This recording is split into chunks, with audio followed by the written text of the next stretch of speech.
எல்லாருக்கும் நமஸ்காரம். இன்றைக்கி நம்ம நவராத்திரி 4வது நாளோட நைவேத்தியங்கள் தான் என்னென்னு பார்க்க போகிறோம். இன்றைக்கி பாயசம் வந்து நேந்திரம்பழ பாயசம் தான் வந்து பண்ண போகிறோம்.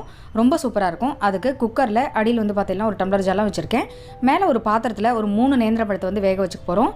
இதில் நீங்கள் வந்து தண்ணி விட்டு வேக வைக்க வேண்டாம், அப்படியே டேரெக்டாக பழத்தை மட்டும் வச்சா போகிறோம். இப்போ குக்கரை மூடி ஒரு 2 விசில் விட்டு நல்லா வேக வச்சு எடுத்துக்கலாம். பழம் வந்து நல்லா வேகணும். பொதுவாக நேந்திரம்பழத்தை அப்படியே சாப்பிட்றத விட இது மாதிரி வேக வச்சு சாப்பிட்றது உடம்புக்கு வந்து ரொம்பவே நல்லது. அடுத்து ஒரு சின்ன தேங்காய் வந்து உடச்சி திருக்கி எடுத்து வச்சுருக்கேன். கொஞ்சமாக வந்து இது மாதிரி பல்லாக நறுக்கி எடுத்து வச்சுருக்கேன். நம்ம வந்து நெய்யில் பொரிச்சு போடுறதுக்காகவும் ப்ளஸ் வந்து தேங்காவோட 2 பால் எடுத்துக்கலாம். இப்போ குக்கர் வந்து விசில் வந்துடுத்து. நேந்திரம்பழம் வந்து நல்லா சூப்பராக வந்துடுத்து. பழம் வந்து நல்லா பழுத்த பழமாக எடுத்துனா தான் உங்களுக்கு வந்து பாயசம் நல்லா டேஸ்டியாக இருக்கும். கொஞ்சம் கச்சாவாக இருந்தது அப்படின்னா கூட உங்களுக்கு வந்து புளிக்கிற மாதிரி இருக்கும். அதனால் நல்லா பழுத்துக்கிட்ட பழம் இது வந்து மேஷராலையோ இல்லை மிக்சிலையோ அரைச்சி வந்து எடுத்துக்கோங்க. அடுத்து அடிகனமான ஒரு கடாயில் 2 டேபிள் ஸ்பூன் அளவுக்கு நெய் விட்டுக்க போகிறோம். இது வந்து ஃபுல்லாக நீங்கள் நெய்யில் பண்ணால் தான் நல்லாயிருக்கும். நெய் சூடானதுக்கப்புறம் இதில் நம்ம கட் பண்ணி வச்சுருக்கிற இந்த தேங்காய் பல் வந்து சேர்த்துக்கலாம். இந்த தேங்காய் வந்து நல்லா இந்த நெய்யில் வந்து ரோஸ்ட் ஆகணும். நல்லா செவக்க ரோஸ்ட் ஆனால் தான் உங்களுக்கு வந்து சாப்பிடும்போது நல்லாயிருக்கும். பாயசத்தில் நம்ம போடும்போது அது கடித்து சாப்பிடும்போது ரொம்ப நல்லாயிருக்கும். தேங்காய் பல் வந்து ஓரளவுக்கு நல்லா வறுபட்டதுக்கப்புறம் இதில் ஒரு கைப்பிடி அளவுக்கு உடைச்ச முந்திரி பருப்பு வந்து சேர்த்துக்கலாம். இந்த நவராத்திரி டைமில் நீங்கள் இது மாதிரி உடைச்ச முந்திரி பருப்பு ஏலக்காய் பொடி இதெல்லாம் பிஃபோராக பண்ணி வச்சுட்டோம் அப்படின்னா தான் ரொம்பவே சௌரியமாக இருக்கும். முந்திரி பருப்பு தேங்காய் எல்லாம் நல்லா வறுபட்டதுக்கப்புறம் இது வந்து ஒரு பிளேட்டுக்கு மாற்றிக்கலாம். இதில் இருக்கக்கூடிய அந்த நெய் கூடவே இன்னொரு 2 டேபிள் ஸ்பூன் அளவுக்கு நெய் விட்டுக்கலாம். நெய் சூடானதுக்கப்புறம் நம்ம அரைச்சி வச்சுட்டுக்கிற இந்த நேந்திர பழத்தை வந்து இதில் சேர்த்துக்க போகிறோம். நேந்திர பழத்தை நீங்கள் நெய்யில் வந்து நல்லா வதக்கினா தான் அதில் இருக்கிற அந்த பச்சை வாசனை வந்து உங்களுக்கு போகும். நம்ம வேக வச்சாலுமே கூட அந்த பழத்துக்குன்னு அந்த ஒரு வாசனை ஒன்று இருக்கும். ஸோ இது வந்து நல்லா நெய்யில் நீங்கள் வந்து சுருளை வதக்கினா தான் உங்களுக்கு வந்து நல்லாயிருக்கும். ஸோ அதனால் கேஸை வந்து ஃபுல்லாக சிம்மில் வச்சுட்டு நீங்கள் வந்து வதக்கிக்கோங்க. இல்லைனா அடி ஒட்டுற மாதிரி இருக்கும். நீங்கள் வந்து நார்மல் நான்ஸ்டிக் கடாயில் எடுத்துட்டேன் அப்படின்னா உங்களுக்கு அடி பிடிக்காது. ஆனால் நார்மல் இது மாதிரி கொஞ்சம் கனமான கடாய் எடுத்துனா கூட உங்களுக்கு வந்து அடி பிடிக்கிற மாதிரி இருக்கும். அதனால் கேஸை வந்து சிம்லேயே வச்சுட்டு நெய் கொஞ்சம் உண்டுன்னு விட்டு நீங்கள் வதக்கினா தான் நல்லாயிருக்கும். ஸோ இது வந்து ஒரு 5லேருந்து 10 நிமிஷம் நன்னா நீங்கள் வந்து வதக்கணும். கேஸை வந்து ஃபுல்லாக சிம்மில் வச்சு நன்னா வந்து வதக்கிக்கோங்க. இல்லைனா அந்த புளிப்பு தன்மையாக இருக்கட்டும், இல்லை அந்த நேந்திரப்பழத்தோட வாசனையாக இருக்கட்டும், உங்களுக்கு வந்து அந்த பாயசத்தோட அந்த டேஸ்ட்டே வந்து மாற்றி விட்டுடும். ஸோ அதனால் நன்னா இது வந்து வதங்கட்டும். அதே மாதிரி நன்னா பழுத்த பழமாக எடுத்துக்கணும். அப்போ தான் வந்து உங்களுக்கு நல்லாயிருக்கும். ஒரு 2 நிமிஷத்துக்கு ஒரு தடவை நீங்கள் இது மாதிரி நல்லா கலரி விட்டுட்டே இருந்தால் தான் உங்களுக்கு வந்து அடி பிடிக்காமல் இருக்கும். இப்போ நம்ம சேர்த்துருந்த அந்த நெய் எல்லாமே வந்து நல்லா ட்ரையாக எடுத்து நேந்திர பழமும் வந்து நல்லா சுருளை வதங்கி எடுத்து ஸோ இது மாதிரி நீங்கள் வந்து அடிக்கடி கலரி விட்டுட்டே இருக்கும்போது தான் உங்களுக்கு வந்து நல்லாயிருக்கும். இந்த டைமில் நம்ம தேவையான அளவு வெல்லம் வந்து சேர்த்துக்க போகிறோம். நான் வந்து ஒரு 100 கிராம் அளவுக்கு வெல்லம் சேர்த்துட்டுருக்கேன். 3 நேந்திர பழம் பெருசாக எடுத்துனதுனால நீங்கள் எடுத்துக்கக்கூடிய நேந்திர பழத்தை பொறுத்தே இருக்குது நீங்கள் எடுத்துக்கக்கூடிய அந்த வெல்லமும். ஸோ வெல்லம் வந்து நல்லா கரையட்டும். வெல்லத்தை வந்து பார்த்திங்கன்னா இதுக்கு பாகு வச்சு விடக்கூடாது. இந்த பழத்தோடு சேர்ந்து அது வந்து நல்லா கரைஞ்சி வரும். அது மாதிரி வந்ததுன்னா அந்த வெல்லத்தில் இருக்கிற அந்த பச்சை வாசனை உங்களுக்கு வந்து போயிடும். ஸோ கேஸ் வந்து ஃபுல்லாக சிம்மில் இருக்கட்டும். அடிக்கடி வந்து கலரி விட்டுட்டே இருக்கணும். இப்போ வந்து பார்த்திங்கன்னா ஒரு 10 நிமிஷம் ஆகிடுத்து. வெல்லம் வந்து நல்லா கரைஞ்சி இந்த நேந்திரம் பழத்தோட நல்லா வந்து கலந்துடுத்து. ஸோ அந்த ரா ஸ்மெல்லாம் வந்து பார்த்திங்கன்னா போயிடுத்து. இப்போது நம்ம எடுத்து வச்சுருக்கிற அந்த தேங்காய் பால் இருக்கு இல்லையா, அதில் வந்து 2வது தேங்காய் பால் தான் வந்து முதல்ல விட்டுக்கணும். நல்லா திக்காக இருக்கக்கூடிய தேங்காய் பால் கடைசியாக விட்டு நம்ம வந்து ஆஃப் பண்ணோம் அப்படின்னா சரியாக இருக்கும். ஸோ 2வது பால் வந்து ஒரு 2 கப் அளவுக்கு நான் வந்து எடுத்து வச்சுருக்கேன். இது வந்து நல்லா அந்த வெள்ளம்லாம் கரைஞ்சி நல்லா இது மாதிரி வந்ததுக்கப்புறம் நம்ம எடுத்து வச்சுருக்கிற அந்த 2வது தேங்காய் பால் வந்து இதில் சேர்த்துக்கலாம். நான் வந்து ஒரு சின்ன தேங்காய் எடுத்ததுனால அதுக்கு தகுந்த அந்த தேங்காய் துருவல் வந்து உங்களுக்கு காமிச்சிருக்கேன். நீங்கள் எடுத்துக்கக்கூடிய பழம் ப்ளஸ் தேங்காவை பொறுத்தே இருக்குது உங்களுக்கு அந்த தேங்காய் பால் எவ்வளோ வருமோ. 2வது பால் விட்டு நீங்கள் வந்து கொதிக்க வச்சிடலாம். பால் வந்து பாயசம் வந்து திரிஞ்சு போகாது. அதே நம்ம வந்து நல்லா திக்காக இருக்கக்கூடிய பால் வந்து இந்த வெல்லம் போட்ட ஸ்வீட்டில் எதில் சேர்த்தாலுமே உங்களுக்கு வந்து திரிஞ்சு போயிடும். அதனால் அதை மட்டும் நீங்கள் வந்து நல்லா பார்த்துக்கணும். இப்போ இதை வந்து கட்டி இல்லாமல் நல்லா வந்து கரைச்சி விட்டுக்கலாம். இந்த பாயசம் வந்து நல்லா லைட்டாக கொதிக்க ஆரம்பிக்கட்டும். கொதிக்க ஆரம்பித்ததுக்கப்புறம் தான் நம்ம வந்து முதல் பால் சேர்க்கணும். இல்லை நம்ம தேங்காய் பால் சேர்க்கறதுனால நார்மல் பால் வந்து சேர்க்கணுங்கிறது கிடையாது. நல்ல ஒரு மாதிரி அந்த க்ரீமியாக ரொம்ப சூப்பராக இருக்கும் இந்த நேந்திரப்பழ பாயசம். கிட்டத்தட்ட நீங்கள் வந்து பார்த்தீங்கன்னா நம்ம சக்கை பாயசம் வந்து எப்படி பண்ணுவோம், பலாப்பழ பாயசம் எப்படி பண்ணுவோமோ அதே டேஸ்ட்லேயே இருக்கும். ரொம்ப சூப்பராக இருக்கும். நேந்திர பழத்தை நல்லா வதக்கினா மட்டும்தான் அந்த டேஸ்ட் வந்து உங்களுக்கு நல்லா தெரியும். இல்லைனா அந்த ஒரு பச்சை வாசனை பழத்தோடது உங்களுக்கு வந்து தெரிஞ்சுட்டே இருக்கும். அதை மட்டும் நீங்கள் வந்து பார்த்துக்கோங்க.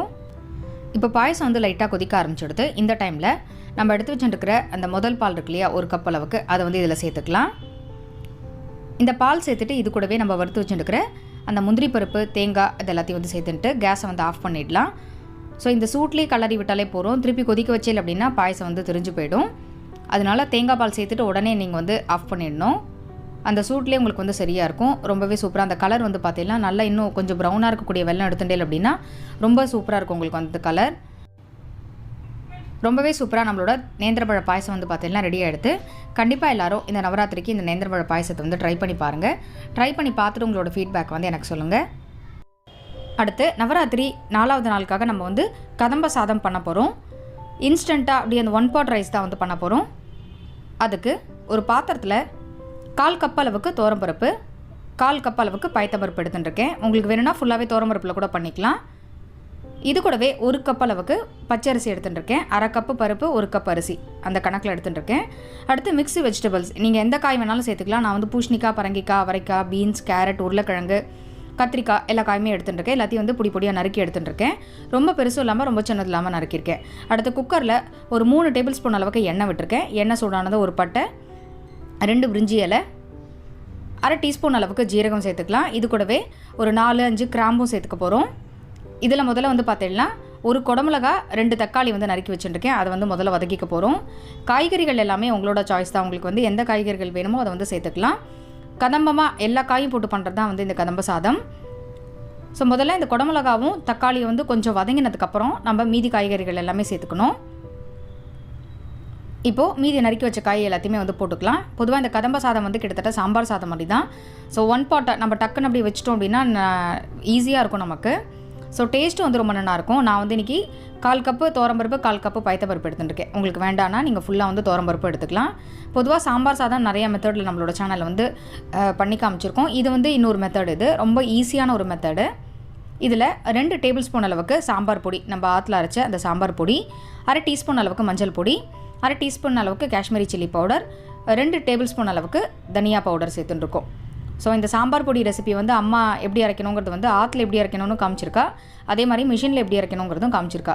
ஸோ அந்த சாம்பார் பொடி தான் நம்ம எல்லாத்துக்கும் யூஸ் பண்ணுற அதே சாம்பார் பொடி தான். எக்ஸ்ட்ராவாக வேறு எந்த காயும் வேண்டாம், அதே மாதிரி வறுத்த எந்த பொடியும் வேண்டாம். இப்போ இதை வந்து நல்லா வதக்கிட்டு ஒரு சின்ன நெல்லிக்காய் சைஸ்க்கு நம்ம வந்து புளியை வெந்நீரில் வந்து நனைச்சி வச்சுருக்கோம். அதில் ஒரு 1 டம்ளர் அளவுக்கு தண்ணி விட்டு நல்லா கரைச்சி விட்டுக்கலாம். நம்ம தக்காளியும் சேர்த்தா கூட கொஞ்சமாக அந்த புளிஜலம் விட்டால் தான் அந்த சாம்பார் வந்து பார்த்திங்கன்னா அந்த சாதம் வந்து நல்லாயிருக்கும். ஏன்னா இவ்வளோ காய்கறிக்கு சேர்க்கும் போது அந்த புளிப்பு இல்லை அப்படின்னா டேஸ்ட் வந்து நல்லா இருக்காது. புளிஜலம் விட்டுட்டு நல்லா வந்து கலந்து விட்டுக்கலாம். நான் வந்து ஒரு பக்கம் வந்து பார்த்தீங்கன்னா வெந்நீர் வந்து வச்சுருக்கேன். ஸோ டேரெக்டாக பச்சை தண்ணி விடாமல் இதில் வெந்நீர் விட்டோம் அப்படின்னா சீக்கிரமும் ஆகிடும். உங்களுக்கு வந்து சாம்பாரும் வந்து அந்த சாதமும் வந்து நல்லா குழைய வெந்துடும். இப்போ நம்ம களைஞ்சி வச்சுருக்கிற இந்த அரிசி வந்து போட்டுக்கலாம். நான் வந்து ஒரு 1/2 மணி நேரம் இந்த அரிசி பருப்பு வந்து நல்லா ஊற வச்சு வச்சுருக்கேன். ஏன்னா நம்ம வந்து டேரெக்டாக போடுறதுனால அரிசி பருப்பு வந்து நல்லா வேகணுங்கிறதுனால ஒரு 1/2 மணி நேரம் ஊற வச்சு வச்சுருக்கேன். இப்போது இந்த கதம்ப சாதத்துக்கு தேவையான உப்பு சேர்த்துட்டு இதை வந்து நல்லா ஒரு தடவை கலந்து விட்டுக்கலாம். 1க்கு 4 டம்ளர் அளவுக்கு ஜலம் கணக்குக்கு வந்து பார்த்தீங்கன்னா நான் வந்து வெந்நீர் வச்சுருக்கேன். ஆல்ரெடி நம்ம வந்து புளி ஜலம் 1 டம்ளர் விட்டுருக்கோம். மீதி உள்ள தண்ணி அளவு கணக்கு வந்து பார்த்து போட்டு இதில் வந்து பார்த்திங்கன்னா வெந்நீர் வந்து விட்டாச்சு. இப்போ வெந்நீர் விட்டுட்டு நல்லா இதை ஒரு தடவை கலந்து விட்டுக்கலாம். இதில் ஒரு சின்ன கட்டி வெல்லம் போட்டிருக்கேன் அந்த டேஸ்ட்டுக்காக. வேண்டாம்னா நீங்கள் வந்து ஸ்கிப் பண்ணிக்கோங்க. இதை வந்து நல்லா கலந்து விட்டுட்டு குக்கரை மூடி ஒரு 3 விசில் விட்டு நல்லா வேக வச்சு எடுத்துக்கலாம். அரிசி பருப்பு வந்து நல்லா ஊற வச்சுட்டு பண்ணும்போது குழைய நல்லா உங்களுக்கு வந்து வெந்து வந்துடும். இப்போ 3 விசில் விட்டு வேக வச்சு எடுத்துட்டாச்சு. இப்போ திறந்து பார்த்தோம் அப்படின்னாலே தெரியும் நல்ல குழவாக ரொம்ப சூப்பராக இருக்கும். காய்கறிகள்லாம் ரொம்ப பெருசாக நறுக்காமல் இது மாதிரி கொஞ்சம் மீடியம் சைஸில் நறுக்கணும் அப்படின்னா டேஸ்ட் வந்து பார்த்திங்கன்னா ஒத்தாப்பில் உங்களுக்கு வந்து ரொம்ப நல்லா இருக்கும். இது வந்து ஆறி சாப்பிட்றத விட இது மாதிரி சுட சுட சாப்பிட்டோம் அப்படின்னா ரொம்ப டேஸ்டியாக இருக்கும். இதை வந்து நல்லா ஒரு தடவை கலந்து விட்டுட்டு இதில் கடைசியாக வந்து ஒரு 2 டீஸ்பூன் அளவுக்கு நெய் விட்டோம் அப்படின்னா ரொம்பவே சூப்பராக இருக்கும். உங்களுக்கு நெய் வேண்டாம் அப்படின்னா நீங்கள் வந்து நல்லெண்ணெய் கூட விட்டுக்கலாம். ரொம்பவே சூப்பராக நம்மளோட கதம்ப சாதம் வந்து ரெடியாக எடுத்து காரங்கள்லாம் நீங்கள் வந்து எவ்வளோ தேவையோ அதுக்கு தகுந்த அளவுக்கு வந்து போட்டுக்கோங்க. நவராத்திரி 4வது நாளுக்கு கதம்ப சாதம் எப்படி பண்ணுறதுன்னு பார்த்தோம். கண்டிப்பாக எல்லோரும் இந்த கதம்ப சாதத்தை வந்து ட்ரை பண்ணி பாருங்க. அடுத்து நவராத்திரி 4வது நாளுக்கு தேங்காய் மாங்காய் பட்டாணி சுண்டல் அதுதான் வந்து பண்ண போகிறோம். ஸோ பச்சை பட்டாணி வச்சு தேங்காய் மாங்காய்லாம் சேர்த்து ஒரு ரொம்ப சூப்பரான ஒரு டேஸ்டியான ஒரு சுண்டல் தான் வந்து பண்ண போகிறோம். அதுக்கு பச்சை பட்டாணியை நல்லா ஓவர் நைட் வந்து ஊற வச்சுக்கோங்க. ஒரு 7லேருந்து 8 மணி நேரம் வந்து நல்லா ஊற வச்சுக்கணும். நீங்கள் சாயந்தரமாக சுண்டல் பண்ணுற மாதிரி இருந்தது அப்படின்னா கார்த்தால ஊற வச்சோம் அப்படின்னா சரியாக இருக்கும். இப்போ பட்டாணி வந்து நல்லா ஊறி ரெடியாக எடுத்து நான் வந்து ஒரு 1/4 கிலோ அளவுக்கு பச்சை பட்டாணி ஊற வச்சுருக்கேன். இப்போது ஒரு குக்கரில் 1.5 டம்ளர் அளவுக்கு தண்ணி விட்டுட்டு தண்ணி வந்து நல்லா சூடாக ஆரம்பித்ததுக்கப்புறம் நம்ம ஊற வச்ச இந்த எடுத்து வச்சுட்டுருக்கிற இந்த பச்சை பட்டாணி வந்து சேர்த்துக்கலாம். நீங்கள் பச்சை பட்டாணி இல்லை வெள்ளை பட்டாணி எது வேணாலும் சேர்த்துக்கலாம். பொதுவாக பச்சை பட்டாணியோ வெள்ளை பட்டாணியோ எது ஊற வச்சாலுமே அந்த வேக வைக்கிறதுக்கான அந்த டைமும் ஊறத்துக்கான டைம் மட்டும் நீங்கள் பார்த்துக்கணும். இப்போது இந்த பட்டாணிக்கு தேவையான உப்பு சேர்த்துட்டு இதை வந்து நல்லா கலந்து விட்டுட்டு ஒரு 2 விசில் விட்டு நல்லா வேக வச்சு எடுத்துக்கலாம். ரொம்ப விசில் வந்து விட்டுடாதில், அப்படி இருந்தால் வந்து குழஞ்சி போயிடும் உங்களுக்கு. நல்லா ஊறி இருக்கணும், அதே சமயத்தில் நல்லா வெந்து இருக்கணும், குழையக்கூடாது. அதுதான் வந்து கரெக்டாக இருக்கணும். ஸோ 2 விசில் விட்டு நல்லா வேக வச்சு எடுத்துட்டாச்சு. இதுக்கு ஒரு மசாலாக்காக ஒரு மிக்ஸி ஜாரில் 1 டேபிள் ஸ்பூன் அளவுக்கு தேங்காய் சேர்த்துட்டுருக்கோம். இதில் காரத்துக்காக ஒரு பச்சை மிளகா, ஒரு துண்டு இஞ்சி, கொஞ்சமாக கருவேப்பிலை சேர்த்துட்டு இது வந்து நல்லா ட்ரையாக அரைச்சி எடுத்துக்க போகிறோம். தண்ணி விட்டு அரைக்க வேண்டாம். அடுத்து கடாயில் 2 டீஸ்பூன் அளவுக்கு எண்ணெய் வந்து விட்டுக்கலாம். எண்ணெய் வந்து சூடானதுக்கப்புறம் இதில் 1/2 டீஸ்பூன் கடுகு சேர்த்துக்க போகிறோம். கடுகு பொரிஞ்சதும் 1/2 டீஸ்பூன் உளுத்தம் பருப்பு சேர்த்துக்கலாம். இது கூடவே நம்ம அரைச்சி வச்சுருக்கிற இந்த விழுது வந்து சேர்த்துக்க போகிறோம். இந்த தேங்காய், பச்சை மிளகாய், இஞ்சிலாம் அரைச்சிருக்கோம் இல்லையா, அதை வந்து சேர்த்துக்கலாம். இஞ்சி பச்சை மிளகாவை நீங்கள் அப்படியே நறுக்கி சேர்க்கறத விட இது மாதிரி அரைச்சிட்டு சேர்க்கும் போது அந்த ஃப்ளேவரும் நல்லாயிருக்கும், டேஸ்ட்டும் வந்து ரொம்ப நல்லாயிருக்கும். சுண்டலில் வந்து நல்லா பைண்ட் ஆகிடும் உங்களுக்கு. அதுக்காக தான் இப்போ இதை லைட்டாக வதக்கிட்டு நம்ம வேக வச்சு எடுத்து வச்சுருக்கிற இந்த பச்சை பட்டாணி வந்து போட்டுக்கலாம். இப்போ பார்த்தாலே தெரியும் பட்டாணி வந்து நல்லா வெந்திருக்கு, அதே சமயத்தில் குழையில. இதுதான் வந்து கரெக்டாக அந்த பட்டாணி வந்து வேகிறதுக்கான அந்த ஒரு இது. ஸோ நான் சொன்ன மாதிரி நல்லா வேக வச்சுட்டு 2 விசில் மட்டும் தான் விடணும். நீங்கள் சின்ன குக்கர் அப்படிங்கிறதுனால நான் வந்து 2 விசில் விட்டுருக்கேன். நீங்கள் வந்து பெரிய குக்கராக இருந்தால் கூட பார்த்துன்னு விசில் விடணும். வெந்நீரில் வேக வச்சா தான் டக்குன்னு உங்களுக்கு வந்து வேகும். பச்சை தண்ணியில் வச்சோம் அப்படின்னா அந்த டைம் வந்து ரொம்ப டிலே ஆகும், அதில் கூட குழையிறதுக்கான சான்சஸ் இருக்குது. இப்போ இதில் கொஞ்சமாக வந்து பெருங்காய பொடி சேர்த்துட்டு நல்லா வந்து கலந்து விட்டுக்கலாம். நம்ம சேர்த்துருக்கிற இந்த மசாலாலாம் வந்து நல்லா கலந்ததுக்கப்புறம் கடைசியாக தான் வந்து தேங்காவும் மாங்காவும் சேர்த்துக்க போகிறோம். நீங்கள் வந்து அப்படியே இந்த சூடோடு சேர்த்தோம் அப்படின்னா சரியாக இருக்கும். திருப்பி அதை சேர்த்துட்டு வதக்கணுங்கிறது கிடையாது. இப்போது நான் வந்து பார்த்திங்கன்னா இந்த தேங்காய் துருவலை வந்து பார்த்திங்கன்னா ஒரு நம்ம வாழைக்கெல்லாம் சீவறதுக்கு இருக்கும் இல்லையா, ஸோ பொடி மாஸ்க்கு செய்வோம் இல்லையா, அதில் வந்து சீவிருக்கேன். பல்லாக கட் பண்ணுறதை விட இது மாதிரி துருவி எடுத்துட்டோம், கொஞ்சம் பெரிய சைஸில் துருவினோம் அப்படின்னா அந்த பட்டாணியோட உங்களுக்கு வந்து நல்லா கலந்துடும். இல்லைனா தனித்தனியாக உங்களுக்கு தெரியுமே தவிர சுண்டலோடு வந்து கலந்து உங்களுக்கு வராது. ஸோ அதுக்காக தான் கொஞ்சம் பெருசாக நம்ம வந்து வாழைக்காய் பொடி மாஸ்க்கு செய்கிற மாதிரி கேரட்லாம் துருவுற மாதிரி நல்லா துருவி எடுத்துட்டோம். ஸோ இப்படி துருவும் போது பட்டாணியோட நல்லா உங்களுக்கு வந்து கலந்து வந்துடும்.